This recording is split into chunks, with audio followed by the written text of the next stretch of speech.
Makkada nima biznes qilsam bo'ladi deganlarga zo'r biznes ideya va joyi bilan. Xo'p.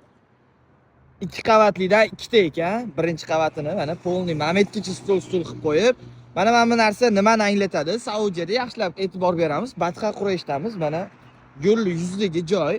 Xo'p, mashinada bular juda ham erinchoq bo'ladi. Mashinadan tushkisi kelmaydi.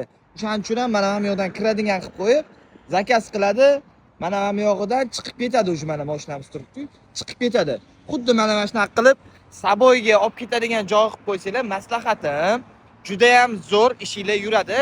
Bu yerda nima bo'lishidan qat'iy nazar, kofemi, restoranmi yoki qanaqadir KFC ga o'xshagan narsami, unisini farqi yo'q. Zo'r yuradi inshaalloh. Maslaga bu joy lokatsiyasini qoldirdim. Mana Batqa Qurayshda, to'g'ri mana shu Batqa Qurayshdan tushib kelganda Telegram kanalimda lokatsiyasini qoldiraman. Kirib o'tib aloqaga chiqsanglar bo'ladi. O ana bannerda nomerlari turibdi. Ma'assalama.